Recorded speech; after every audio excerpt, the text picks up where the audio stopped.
नमस्कार, मैं हूं प्रशांत द्विवेदी। S7 के संवाद कार्यक्रम में आपका बहुत बहुत स्वागत है। हमारे साथ में आज सीमेंस हॉस्पिटल के डायरेक्टर डॉक्टर मनीष सिंह चौहान मौजूद हैं, जिनसे हम बातचीत करेंगे। सर, बहुत बहुत स्वागत है हमारा इस खास कार्यक्रम में, संवाद में आपका। थैंक यू, धन्यवाद। सर, देश में क्या पूरे विश्व में जिस तरह से कोरोना वायरस फैला, हम कहीं अगर देखा जाए जिस तरह से 3 महीने का लॉकडाउन हुआ, इस तरह से कोई तैयारी नहीं थी। एक माहौल सर पूरा दहशत का हो गया था। अभी कहीं ना कहीं अगर देखा जाए तो अवेयरनेस तो है। कैसे देखते सर इस बीमारी को, आप क्या कहेंगे आप? देखिए, बीमारी जिस तरह से आई, जिस तरह से प्रकट हुई, इस तरह से कह सकते हैं हम लोग, कोई मतलब सबके लिए, हम सब के लिए अननोन थी जी। तो कोई भी ना, कोई ऐसा देश, मतलब इसमें क्या, मतलब भारत ही क्यों, कोई भी देश प्रिपेयर नहीं था। तो हम सब लोग जो स्टेप करने चाहिए थे वही कर ही सकते थे। भाई, एक पहला स्टेप कि लॉकडाउन निकले ना, क्योंकि ये एक कम्युनिटी स्प्रेड से डर रहे थे। इसका स्प्रेड इसी तरह से होता है। इसमें एक्चुअली ड्रॉपलेट इन्फेक्शन है आपके 6 फीट के, इसीलिए हम लोग कहते हैं डिस्टेंस से रखें, नहीं तो जब ड्रॉप पड़ेगी तो फिर फैलेगा। तो बहुत ईजी है फैलना। मेडिसिन अभी लॉन्च नहीं हुई, तो चीज़ें बस इसी तरह से प्रिपेयर करके कि लॉकडाउन ना मिले, बस इतना चीज़ें हम लोग को समझ में, जितना मतलब सारे कंट्रीज़ में यही होती रही और सारे ही देश में इसी तरह से होता रहा, और वही हमारे देश में भी उसी तरह से चीज़ें प्रोसेसिंग हो रही हैं। तो उसी से ही लड़ रहे हैं अब, उस तरह से जितना सब कर सकते हैं। तो वही फेज है, देख रहे हैं, चल रहा है। वैक्सीनेशन, प्रिकॉशन, यही सब चीज़ें इसमें इम्पॉर्टेंट है। सर, मैं एक बात समझना चाहता हूँ आपसे कि देखिए, जिस तरह से अगर 3 महीने का लॉकडाउन किया गया, तब एक माहौल था माहौल की, नहीं कोरोना वायरस। अभी उत्तर प्रदेश सरकार ने 2 दिन लॉकडाउन कर रखा, सैटरडे संडे, लेकिन सर लोग चेत नहीं रहे हैं, और जबकि केस इतने बढ़ रहे हैं। क्या कहेंगे आप, एक जिम्मेदार डॉक्टर, इतना बड़ा हॉस्पिटल आप चलाते हैं, और जाहिर सी बात है आप कई सारे मरीजों का आप कल्याण कर चुके हैं। क्या कहेंगे इन लोगों के लिए सर आप? नहीं, इसमें देखिए, हम इसमें इम्पॉर्टेंट चीज़, ज़रूरी चीज़ ये है कि वो इस चीज़ पे भी गौर करिए। देखिए, हमारा इसका एक ही सबसे इम्पॉर्टेंट पार्ट है टेस्टिंग बढ़ाना। जी। जितनी हम टेस्टिंग बढ़ाएंगे उतना हम पेशेंट को आइडेंटिफाई करते जाएंगे, उनको आइडेंटिफाई करते जाएं, आइसोलेट करते जाएं, या उनको ट्रीटमेंट की जरूरत हो तो ट्रीटमेंट करते जाएं। जी जी, ठीक है। तो आप उसको दूसरे पॉइंट से, बिंदु से भी देखिए कि आप लॉकडाउन तो रहा, ठीक है, अब हम इससे ज़्यादा लॉकडाउन करेंगे तो आर्थिक क्षति भी तो कितनी ज़्यादा होगी, इससे ज़्यादा पॉसिबल नहीं है। बिल्कुल। अब यही एक सहारा है, इसके साथ हमको फेस करके, इसको लड़ के, इसके साथ फाइट करके रहना, इसी में सरवाइव करना है, जिसके लिए अवेयरनेस बहुत जरूरी है। वो खुद को जागरूक होना पड़ेगा। सिर्फ आप भरोसा कर लें, कोई भी गवर्नमेंट हो, इसमें पॉलिटिकल की बात नहीं है कि हम बस वो सब कुछ कर देगी। वो क्या करेगी भाई, उसके भाई जब इसका आइडिया, तरीका यही है कि वो टेस्टिंग इंक्रीज हो गई है। अब जैसे अगर आप मानेंगे तो 24 घंटे में जैसे कि 66,000 आई थिंक टेस्टिंग हुई है, आपके 2009 केसेज आए, तो आप क्या डिफरेंस देख रहे हैं, कितना बड़ा। आप अगर आप पहले चले जाएं तो पहले की टेस्टिंग देख लीजिए और उसका रेशियो देख लीजिए, तो उस हिसाब से फिर हम लोग अभी भी ठीक ही है चीज करके। मतलब भयावह स्थिति की बात नहीं है, अवेयरनेस, सचेत रहना है, डरना है, लेकिन इतना वो भी नहीं है। टेस्टिंग जब इंक्रीज करेंगे तो उसका परसेंटेज घूम फिर के फिर वही चीज आएगी। तो हमने टेस्टिंग इंक्रीज करी है, तो इसलिए वो आता है कि 2000 हो गए, 3000 हो गए, कि अब जैसे आज पूरे 50,000 अभी 5-6 दिन से लगातार हो रहे हैं। लेकिन देश में टेस्टिंग भी तो बढ़ी है, टेस्टिंग बढ़ाने जानी है, और बढ़ेंगे तो अभी केसेस तो मिलेंगे। और यही पीरियड है, क्योंकि लॉकडाउन खुला है अभी, लोग इसको, वही है ना कि हमारी कंट्री में थोड़ा सा प्रॉब्लम यही है कि अभी थोड़ा सा अवेयरनेस की प्रॉब्लम आती है, क्योंकि लिटरेसी की प्रॉब्लम है, पढ़े लिखे लोग समाज है, जागरूक होना, इस सब चीज़ों पे थोड़ा सा अगर जोर दे सरकार, तो ये इंपॉर्टेंट है कि इसको जागरूक रहे, थोड़ा सा समझे। तो जितना पब्लिक जागरूक होगी उतनी जल्दी हम इसमें मतलब हमको मदद मिलेगी इस चीज़ की। जी जी। अच्छा, मैंने अभी जब बताया कि लाइव हमारे साथ डॉक्टर मनीष सिंह चौहान जुड़ेंगे, तो बहुत सारे मेल हमारे पास में आए। लोग शुरुआती, हालांकि बहुत, अगर आप देखें तो कॉलर ट्यून पे चल रहा है इस समय, लगातार भारत सरकार भी अपील कर रही है, लेकिन लोग ये समझना चाहते हैं कि शुरुआती लक्षण क्या हैं इस बीमारी के, और बचाव तो आपने बताया, लेकिन फिर भी एक बार बताइए कि आदमी किस तरह से सावधान रहे, और क्या लक्षण है सर इसके? लक्षण देखिए, इसमें 2 टाइप के, एक तो चीज़ है असिम्प्टोमेटिक, जिसको कोई लक्षण ही नहीं होता, कभी कभी ऐसा होता है। दूसरा एक फ्लू की तरह है, ये नॉर्मल चीज़, मतलब खांसी, बुखार और सांस में दिक्कत। अगर ये 3 सिम्टम उठते हैं तो यूजली आपको, मतलब हम लोग को, मतलब आपको कराना ही कराना है। अब अवेलेबल हो गया है, जैसे अपने रायबरेली में भी जांचें अवेलेबल हैं, 3-4 जगह स्टार्ट हो चुकी हैं, तो आपको वो जांच कराना ही कराना मस्ट है। एक तो इन 3 चीज़ों का ध्यान रखें। असिम्टोमेटिक है, जिसको सिम्टम ही नहीं है, उसको हम क्या ऐसे नहीं कुछ कर सकते, लेकिन अगर वो फील करे कि कहीं वीकनेस फील कर रहा है या कुछ अजीब सा लग रहा है, खांसी, कुछ जुकाम लग रहा है, तो वो भी बात उसमें कंसर्न कर सकते हैं। दूसरा, बचाव के तरीके, हमारे पास सबसे इम्पॉर्टेंट चीज़ है कि जहाँ भी मतलब रहें मास्क जरूर पहने, मास्क जरूर पहने, बार बार ये कहना है, बहुत इंपॉर्टेंट है, मास्क जरूर पहने। और मास्क ऊपर तक हो, अगर नाक और मुंह नहीं बंद होगा तो मास्क पहनने का कोई फायदा नहीं, क्योंकि हम लोग के पास बहुत से मरीज आते हैं और मास्क से नीचे करके बात करते हैं, हम लोग उनको फिर समझाते हैं कि नहीं इसको प्लीज ऊपर करिए। तो यही समझाना ये इंपॉर्टेंट है। और 6 गज मतलब आप 6 फीट की दूरी, डिस्टेंस मेंटेन करेंगे तो वो जो इन्फेक्शन ड्रॉपलेट है ना कि जो वो आपके पास आ नहीं पाएगा, 6 फीट के डिस्टेंस पे वो आ नहीं पाता। तो एक ये 2 इंपॉर्टेंट पार्ट से अगर हम इसको बचा के रखेंगे तो हम काफी हद तक इस चीज में वो चीज करेंगे। जी जी, मतलब उसी को हम लोग कहते हैं डिस्टेंसिंग और ये प्रिकॉशन जांच करके। जी जी। अच्छा सर, अगर देखा जाए तो कोरोना वायरस के साथ साथ में अभी बरसात का टाइम चल रहा, मलेरिया है, डेंगू, कई सारी बीमारियां इस तरह से होती हैं, और किसी को फीवर आ जाता तो इस समय उसको बस इसी बात का एक भय है, डर है। तो सर कैसे एक जो पीड़ित आदमी है जिसके साथ में अगर ऐसा कुछ होता है तो कैसे क्या करे? क्या शुरुआत में कुछ वो दवाएं खा सकता है? क्या करे अपने बचाव के लिए? अगर आप देखिए पहले लोगों को फ्लू होता था तो घर में पैरासीटामोल खा लेते थे या कुछ एंटीबायोटिक्स वगैरह ले लेते थे या आप डॉक्टर के पास चले जाते थे। इस समय मरीज जो है वो डॉक्टर के पास में जाने से डर रहा, जबकि उसको ये नहीं करना चाहिए। जब सरकार इतना कर रही है या प्रयास आप जैसे लोग सब लोग कर रहे हैं तो उसको बढ़ के आगे आना चाहिए, लेकिन अभी भी इस तरह की समस्याएं आ रही हैं। तो इसके लिए सर वो कैसे, मतलब क्या करे? नहीं, मैं अभी भी यही चीज़ आपके अच्छा आपने ये बहुत अच्छा प्रश्न है, और आपके चैनल से अगर ये पहुंच भी जाए पब्लिक तक, ये बहुत इंपॉर्टेंट है, क्योंकि आप ही के माध्यम से ये पहुंचेगा। ये बहुत ज़रूरी चीज़ है कि ये ना करें, क्योंकि वो अब ज़माना नहीं रहा, वो ट्रेंड नहीं रहा। कॉमन फ्लू में होता था कि लोग फ़ोन से भी बता देते दवा, आप यार ये पैरासीटामोल ले लो, ये जुकाम के एंटी एलर्जिक ले लो, ठीक हो जाएगा। नहीं, अब इसको मत टालिए, क्योंकि अगर वो डिले हो गया, सिम्टम्स बढ़ गए, जैसे हो रहा है, जो प्रॉब्लम इन लोगों में आई भी है तो वो इन्हीं सब की वजह से आई है। वो लेट होने की वजह से, लेट डायग्नोसिस होने की वजह से, प्रॉब्लम बढ़ जाने की वजह से। तो उससे अगर आपको कहीं भी ऐसा हो रहा है तो अब तो आपके साथ प्राइवेट हॉस्पिटल्स भी खुल गए, आपके साथ चल रहे हैं, आई में भी चल रहा है, जिला अस्पताल में भी है, तो डॉक्टर से जरूर कंसल्ट करें। डेंगू भी इस समय आया हुआ है, हम लोगों के पास मलेरिया भी है, अभी मलेरिया पॉजिटिव के केसेस भी हैं, डेंगू के पॉजिटिव भी केसेस हैं, डेंगू भी आया हुआ है। तो आप सोचिए कि आप चारों तरफ हर चीज़ है, तो यही पीरियड ही होता है उस सब चीज़ों का। तो आप अगर हल्का से भी लक्षण लगे तो डॉक्टर से संपर्क जरूर करें, उस बगैर ऐसे दवाएं मत लें। चलिए सर, मैं जैसे ये जो कोरोना वायरस आया तो जाहिर सी बात है आदमी के पास में 2-3-4 पॉइंट्स उसके दिमाग में हैं, जो खांसी आए, जुकाम हो, आपको इस तरह से सांस लेने में दिक्कत हो, बुखार। लेकिन सर ये लोग अभी भूल गए हैं कि अगर उनको डेंगू होगा तो क्या लक्षण होंगे, मलेरिया होगा तो क्या लक्षण होंगे। थोड़ा सा आप बताइए जिसमें जागरूक हो सके लोग सर। अब अगर ऐसे देखेंगे तो मतलब डेंगू से सबसे खतरनाक मलेरिया होता है जी। मलेरिया यूजली ठंड लेके उसमें बुखार आता है, यूजली उसमें ठंड लेके बुखार आता है, तेज ठंड लगती है, बुखार आता है, और वो दिमाग में बहुत जल्दी चढ़ता है। ज़्यादातर इस तरह के मरीज आते हैं, जैसे गांव में तो आप यहाँ देख रहे हैं, लेकिन हमारे जो रूरल एरिया में है वहाँ पर तो बुखार में ही यूजली पहले वहीं दवा करते हैं 2-3 दिन में, तब तक वो दिमाग में असर कर जाता है। मलेरिया की दवा तो कोई ऐसे देता नहीं हो, दिक्कत बढ़ जाती है। तो मलेरिया बहुत कॉमन है इस साइड में, हम लोग के साइड में। दूसरा डेंगू है, डेंगू फिर भी बेटर है, लेकिन उसके भी लक्षण ऐसे ही हैं। वो बुखार है, लेकिन उसमें बहुत ठंड का नहीं, लेकिन बुखार, वीकनेस और वॉमिटिंग और ये सब साइन उसमें आते हैं चीज़ें करने के लिए।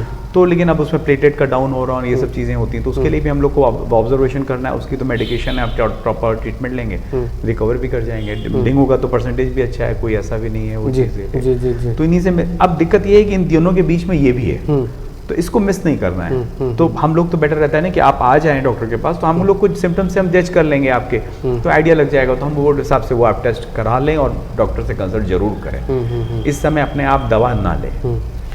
अच्छा सर, मेरे मन में एक बात रहती है, जिस तरह से निस्वार्थ सेवा कर रहे हैं आप लोग, जाहिर सी बात है कि ये एक बहुत बड़ी जिम्मेदारी आप लोग लेते हैं। जिस तरह से कोरोना वायरस पूरे देश में फैला है, एक डॉक्टरों की बहुत बड़ी जिम्मेदारी होती है, उनके साथ में उनका परिवार होता है, उनके घर वाले होते हैं, और वो जिस तरह से मरीजों को देखते हैं, मतलब उनको क्या कहा जाए, मतलब आप लोगों को क्या कहा जाए, जिस स्थान पे आप लोग हैं, काबिल तारीफ़ है आपकी सेवा भी। तो सर एक डॉक्टर का दर्द बताइए, क्या क्या समस्याओं का सामना करना पड़ता है, या जिस तरह से कोरोना वायरस आया, जाहिर सी बात है अवेयरनेस नहीं थी उस समय, डॉक्टर के पास भी नहीं थी, लेकिन तब भी मैंने देखा कि आप भी डटे हुए थे। क्या कहेंगे सर आप? हाँ, कि प्रॉब्लम तो इसमें काफ़ी चीज़ें हैं, मतलब क्योंकि उस समय आपको परिवार भी देखना है और अस्पताल भी जाना है। आप इस समय समझिए कि अस्पताल जाने से हर आदमी डर रहा है जी। हमारे मतलब आप समझ लीजिए 121 डॉक्टर्स कि बेचारे वो उस समय नहीं रहे, मतलब इसी कोरोना से लड़ते लड़ते एक्सपायर हुए। हमारे में 1-2 फ्रेंड भी हैं पूरे देश वाले दिल्ली में, हाँ मतलब काफ़ी लोग की डेथ हो चुकी इस तरह से। तो मतलब है ही है, एक स्थिति तो ऐसी आती है। तो और हम लोग मतलब जैसे आपका फ्रंट है, मीडिया है, पुलिस वाले हैं और हम लोग हैं, हम लोग तो सामने एकदम ओपनली ही हैं, सामने ही मरीज है और कभी पता नहीं कितने पेशेंट निकल भी जाते होंगे, देख भी लिए होंगे कोविड के, ऐसा चीज़ हुआ है अभी नहीं। तो एक वो रहता है, लेकिन ये है कि अब काम ऐसा है कि इसको छोड़ भी नहीं सकते, कह भी नहीं सकते। अगर मरीज आएगा तो आप मना भी नहीं कर सकते, आपको तो उसको देखना ही है, उसके पास पैसा हो या ना हो उससे मतलब थोड़ी है हमको अगर वो चीज़ है तो हमको उसको सलाह, उसको ट्रीटमेंट और ये देना तो सिखाया गया है, ये इंपॉर्टेंट चीज़ है, ये करना ही करना है, ये हर हाल है। हाँ सर, बहुत बड़ी जिम्मेदारी, जाहिर सी बात, कोई मरीज आता है तो वो सोचता है कि डॉक्टर उसको देख ले। हाँ, और नहीं हो तो आप सलाह तो बताएं तो करना क्या है। हाँ, करना क्या है सबसे बड़ी चीज़। अच्छा, उसको तसल्ली भी सर हो जाती है, अगर डॉक्टर उसको देख लेता तो एक बहुत बड़ी तसल्ली होती है। इसीलिए डॉक्टर की संज्ञा जो दी गई है वो भगवान की तरह दी गई है। नहीं, भगवान नहीं, हम लोग बस सेवा भाव से जो मतलब अगर कोई मरीज, सबसे बड़ी बात देखिए सर, आज के समय में लोग बहुत कमर्शियल भी हो गए हैं। हाँ, वही मरीज पैसा भी देता है, कभी कभी नहीं ठीक हो पाता, लेकिन वो सोचता है कि मैं ठीक हो जाऊं।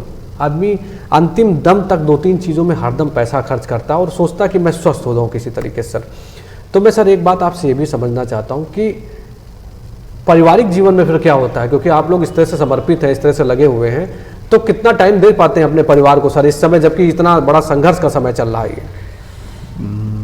बस यही मैंने कहा, दिक्कत यही आती है कि परिवार का समय हम लोग का बहुत कम हो जाता है, क्योंकि टाइमिंग्स अलग है, मिलती है नहीं। आप भी डॉक्टर, वाइफ भी आपकी डॉक्टर, दोनों लोग जी। बच्चे आप सोचिए घर पे छोटे छोटे, तो वो अपना स्कूल और मतलब उसमें भी है नहीं, ऑनलाइन क्लासेस घर पे रहना, तो मतलब हम लोग मतलब उतना टाइम नहीं दे पाते। एक अच्छा वो नहीं है, लेकिन अब उसको क्या करें, अब वो प्रोफेशन ऐसा है, चीज़ें ऐसी हैं। अब अगर आप जैसे होता है कोई ना कोई कॉल आया, चीज़ें आई, हम आए बच्चे के लिए बात करने, लेकिन कुछ ऐसी स्थिति है, मरीज ऐसा है, चीज़ें हैं, करना है तो हमको जाना है, और हम ये कहें कि नहीं हम बैठेंगे और बच्चों को देखेंगे, तो वो आप वो नहीं कर सकते, वो पॉसिबल नहीं है। सही है, वो चीज़ आप कर नहीं सकते, वो इंसानी एक वो है चीज़, तो वो तो हर किसी में चीज़ अपने रहते ही है तो कर। अच्छा सर, मुझे बताइए कि कोरोना काल में जिस तरह से एकदम से अचानक सब कुछ बंद हुआ, तो मुझे जहाँ तक पता है कि आपने भी बहुत सारे प्रयास किए, वो चाहे वो खाने की हो, किसी की दवा के लिए हो, और आप IMA से भी जुड़े हुए हैं। क्या क्या प्रयास सर आपके द्वारा किए गए, जानना चाहता हूँ मैं, क्योंकि जानना मैं इसलिए चाहता हूं कि आपसे भी लोग प्रेरणा लेके, अभी भी बहुत लोग जरूरतमंद हैं जिनकी मदद लोगों को करना चाहिए। हाँ, तो मैं जानना चाहता हूं आपसे। जी हाँ, नहीं एक्चुअली वो मैंने किसी को डिस्क्लोज नहीं किया था, मैंने इसलिए बताया चीज़ करने के लिए, लेकिन हाँ कुछ नहीं, कुछ नहीं। हम लोग ने एक टीम बना के अपना, हम लोग की सिमरन की टीम ने, एक तो पहली चीज़ था कि उस समय सच में दिक्कत आई थी राशन की, खाने पीने की, बहुत लोग के पास, तो वो कुछ लोग मेरे पास अपने आप ही आए, तो वही देख के ही मन लगा। वो आए कौन, रिक्शे वाले थे, तो उनके पास खाने को नहीं था, वो रिक्शा चलाते हैं, खाते हैं। अच्छा, मुझे मतलब देख के मुझे बड़ा खराब सा लगा, तो बस वहीं से फिर एकदम से लगा, नहीं मुझे लग रहा है कि गड़बड़ है, कहीं ना कहीं सब जगह खाना नहीं हो पा रहा है। तो जब मैं फिर निकला चीज़ें तो लगा तो बहुत जगह खाना नहीं है, तो हमने कहा ये कर लेते हैं यार, इसी को थोड़ा सा मतलब ये भी हो जाएगा साथ में, चीज़ में कुछ ये मदद हो जाएगी, जहाँ जिसको ज़रूरत है दवा की और राशन हो खाने पीने का, तो उनका तो बस ये कहना था खाना नहीं, और सही बात है उनका तो रोजी रोटी वही है। तो समझ में आया, देखो अगर आप कितना इंपॉर्टेंस है, जो डेली कमा रहा है, डेली चीज़ है, उसका तो वो सब कुछ बंद है। तो वो आए थे खुद, मतलब जस्ट फॉर मतलब कि मतलब ऐसे बोला कि उन्होंने कुछ दे दिया, तो पैर हमने कहा प्रॉब्लम क्या है, तो उन्होंने बताया कि ऐसी सी प्रॉब्लम है। तो फिर मैं उनके बीच में गया जहाँ वो रहते हैं नीचे सबके, तो फिर देखा मैंने, अरे बाप रे, तो फिर देखा, फिर मैंने फिर और जगह देखा, तो फिर हम लोगों ने राशन, दवाएं, थोड़ा सा इस तरह की चीज़ें करी, और अपने यहाँ कोशिश, और हमारे IMA ने भी एक चीज़ कोशिश करी, एक रायबरेली में एक अच्छा प्रयास हम लोगों ने किया कि हम लोग कहीं भी अपने इस कोरोना काल में प्लीज़, मतलब सबसे रिक्वेस्ट करके हम लोगों ने बोला, हम डॉक्टर इस तरह संकट में साथ में रहें, सबके साथ रहें, लोगों के साथ रहें, कोई अपनी फीस ना बढ़ाए, अपनी कोई चीज़ इसमें चार्ज एक्स्ट्रा ना ले कहीं से भी, अगर हम प्राइवेट भी हैं तो, क्योंकि जो चीज़ है वो साथ में रहें, क्योंकि इसमें करना अच्छा नहीं है। तो हम लोग ने ये निर्णय भी, सबने उस चीज़ का वो किया, हम लोग ने ये भी किया चीज़ की वही रहेगा, कोई ऐसा चीज़ वो नहीं, और अगर हो सके तो मदद भी करें। जब उसमें IMA ने भी मदद करी, हम लोगों ने IMA वालों को भी, मजदूरों को भी किया, और हमने अपने पर्सनल अपनी अलग चीज़ था, उसमें मजदूर थे जितने, तो उन लोग को भी हर चीज़ों ने हम लोगों ने दी। स्वास्थ्य सेवाओं को बेहतर करने के लिए क्या सोचते हैं डॉक्टर मनीष? किस तरह का हॉस्पिटल चाहते हैं रायबरेली में बनाना, समाज सेवा से भी जुड़ा हो, और जाहिर सी बात है किसी चीज़ को चलाने के लिए धन की तो आवश्यकता होती ही है, लेकिन सबका एक अपना अपना मापदंड होता है देखने का। डॉक्टर मनीष का क्या सपना है रायबरेली में, क्योंकि आप एक पॉलिटिकल फैमिली से भी रहे हैं और आपने बहुत कुछ देखा है अपनी ज़िंदगी में, और आप अगर चाहते तो इस समय दिल्ली में कहीं भी बैठ के आप देख रहे होते हैं मरीजों को, आप अपने घर पे हैं। क्या सोचते हैं डॉक्टर मनीष रायबरेली में स्वास्थ्य व्यवस्थाओं को अच्छा बनाने के लिए? हाँ, क्योंकि मेरा पता नहीं शुरू से वही था, क्योंकि जब से मेरे फादर की डेथ हुई इसी कारणों की वजह से हुई थी, यहाँ स्वास्थ्य सेवाओं की वजह से ही थोड़ा सा था। मैं रायबरेली में जब मेरा सिटी स्कैन में लेकर आया था तो पहली बार ही मेरा ही सिटी स्कैन था। तो वही लोगों ने कहा था मनीष सिटी स्कैन क्या करोगे, क्या चलेगा नहीं, यहाँ पर क्या होगा। तो वही मैंने कहा मैं इसलिए नहीं लगा रहा हूँ कि चलेगा कि नहीं चलेगा, छोड़ दीजिए आप इसको। ये एक ज़रूरत का है, इंपॉर्टेंट चीज़ है। आपके हेड इंजरी होती, चोट लगती, पहले लखनऊ जाओ, लखनऊ जाके तो पेशेंट एक्सपायर हो जाता है। जी जी जी। तो वो इंपॉर्टेंट चीज़ें हैं, तो वो एक बहुत इंपॉर्टेंट पार्ट है। जो इस तरह की चीज़ें अभी कुछ रायबरेली में बची हुई हैं, जैसे कि हमारा इंपॉर्टेंट पार्ट है आईसीयू, जिसकी वजह से अभी हम लोग नहीं हो पा रहे हैं, इसको केयर नहीं हो पा रही है। डायलिसिस है, किडनी का केयर है, तो मैं उसी सब कोशिश में लगा हूँ। कैंसर की केयर है, तो ये सब चीज़ें भी अगर इसी तरह से आ जाएं, वो इम्पॉर्टेंट नहीं है कि आप उससे आपका वो क्या आता है। अब हमारा वो इम्पॉर्टेंट नहीं है, इम्पॉर्टेंट चीज़ चलिए वो तो अपने आप ऊपर वाला जितना लिखा है उतना आएगा ही आएगा। बिल्कुल बिल्कुल। अगर ये केयर हम दे दें तो यही हमारे रायबरेली वासियों और हम सब के लिए बहुत अच्छा हो जाएगा। तो अभी ये स्टेप कुछ बचे हुए हैं, आईसीयू है, किडनी केयर है, और जो नेफ्रो के डॉक्टर्स हैं सबके अवेलेबिलिटी तो हो गई। हमारे डॉक्टर्स आने लगे अपोलो से, तो ये पहले नहीं था। तो अब उनकी डायलिसिस वगैरह भी शुरू हो जाए। अपोलो से डॉक्टर आ रहे हैं आपके यहाँ बैठ रहे हैं? अपोलो के डॉक्टर्स आना शुरू हो गए। बहुत बढ़िया। हाँ, अब क्योंकि सुपर स्पेशलिटी डॉक्टर्स यहाँ कोई है ही नहीं, सब एमडी हैं, डीएम नहीं आते थे यहाँ। तो अब धीरे धीरे डीएम आने लगे, तो पूरा डीएम आ गया। तो हम सब एक सलाह लेना चाहते हैं ना कि भाई हम कार्डियोलॉजिस्ट से एक बार सलाह ले लें, न्यूरोलॉजिस्ट से ले लें। तो वो रायबरेली में भाई आप, और हमने उनसे एक ये शर्त रखी थी कि आपकी फीस हमारे रायबरेली के फीस के वालों से ही होगी भाई। बहुत बढ़िया। मैं आपको वो अपोलो का फीस चार्ज रायबरेली में नहीं दिला पाऊंगा। अगर आप ये करना चाहें तो आप दीजिए टाइम। तो वो इस बात पे एग्री कर गए। तो वो आ रहे हैं और सक्सेसफुली वो पेशेंट भी, मतलब काफी लोग हमसे खुद खुश होते, बताते भी हैं आके। तो आगे बात सही है कि आप जाओ उन्हीं को दिखाने, जाना तो सबको पड़ता है, कोई ना कोई सबकी चीज। लखनऊ जाते ही हैं तो आप एक मिनट यहाँ कंसल्ट कर दिए, कंसल्ट ही करना होता है सुपर स्पेशलिटी से, तो वो मिल जाएगी सुविधा, तो अच्छी चीज है। तो बस इन्हीं सब कुछ आपका ये टारगेट है कि रायबरेली में जो हॉस्पिटल एक कब बनाए, सुपर स्पेशलिटी, हाँ, उसमें आईसीयू सारी सुविधाएं हो, तभी डॉक्टर मनीष का एक सपना जो है वो पूरा होगा कुल मिला के। और साथ सुविधाएं, मतलब रायबरेली के एक हम नहीं, हम रायबरेली वासी भी कह सकें मिलकर कि भाई ठीक है, अब बस यहाँ हमारे पे कोई जरूरत नहीं है लाभ करने के लिए। बहुत बढ़िया प्रयास है। आखिरी सवाल आपसे, आपका भी एक बहुत बड़ा परिवार है सीमेंस हॉस्पिटल का, और जब ये संकट आया तो जाहिर सी बात है कि हर तरह से आर्थिक तौर से आदमी को कमज़ोर किया उसने, मानसिक तौर से कमज़ोर किया, एक डर तो बना ही हुआ था। उस समय क्या किया आपने उन लोगों के लिए, क्योंकि वो आपका परिवार है, उस परिवार के मुखिया है? नहीं, मैंने कहा मेरा अपने परिवार मैंने अपना समेट के ही रखा। जो मैंने उनकी कहीं कोई से सैलरी से नहीं किया, ना किसी को बाहर निकाला, सबको रखा, सबको सैलरी दी, क्योंकि वो मेरे एक परिवार है और सब मेरे साथ। क्योंकि उस समय जो साथ में है वो बहुत इंपॉर्टेंट है, क्योंकि उस समय आप सोचिए जो डर गया, वो बहुत से लोग तो डर के मारे आते ही नहीं थे, नहीं आते थे। ठीक बात। तो जिस समय उन्होंने वो भाव दिखाया वो बहुत अच्छी चीज़ है, बहुत इंपॉर्टेंट है भाई। आप मतलब बहुत जनरल सी बात है, उस समय लोग, मतलब अभी भी लोगों में डर है। स्टाफ से कह दो यार उसको इंजेक्शन लगाओ, डरते हैं, चीज़ आप समझ रहे हो ना। लेकिन वो स्टाफ अगर आराम से इंजेक्शन लगा रहा है उसके अंदर वो, तो फिर आप समझो सेवा भाव है, फिर वो डर नहीं रहा, वो सेवा भाव, उसको भरोसा है, अपने उसको भरोसा है, जो होगा देखा जाएगा। प्रोफेशन ऐसा है, आप कोई भी देखना तो है, बिल्कुल। तो उसको तो फिर हमको तो इज्जत देनी ही देनी है। तो चलिए डॉक्टर साहब, बहुत बढ़िया। और आप जिस तरह से आपने सेवा की है, आपके सेवा को हम सलाम करते हैं, आपके जज्बे को हम सलाम करते हैं, और आप जिस तरह से कर रहे हैं, ईश्वर करे कि आपके सपनों का हॉस्पिटल जल्दी बने और रायबरेली के गरीब तबके से लेके हर आदमी का आप कल्याण करें, उसको स्वास्थ्य उसका बेहतर करें और उसको आगे बढ़ाएं, क्योंकि अगर मन स्वस्थ होगा, तन स्वस्थ होगा, तो वो आगे बढ़ पाएगा।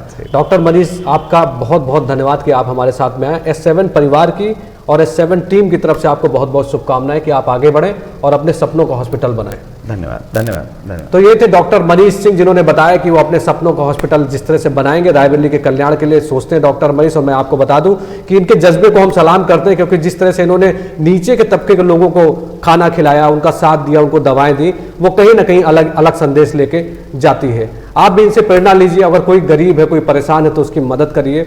और मैं आपसे एक रिक्वेस्ट करूंगा, भारत सरकार की गाइडलाइन, उत्तर प्रदेश की गाइडलाइन को फॉलो करिए। कोरोना की अभी कोई वैक्सीन नहीं बनी है, दूरी बनाइए, मास्क लगाइए, फालतू में बाजार में घूमने मत जाइए। अपने परिवार की सुरक्षा करिए, अपनी सुरक्षा करिए। S7 लगातार आपसे अपील कर रहा है कि आप भारत सरकार और उत्तर प्रदेश सरकार की गाइडलाइन और डॉक्टर मनीष ने जो कहा है इसको फॉलो करिए, तभी आप सुरक्षित रहेंगे। अपना ख्याल रखिए। संवाद में फिर होगी आपसे मुलाकात। नमस्कार।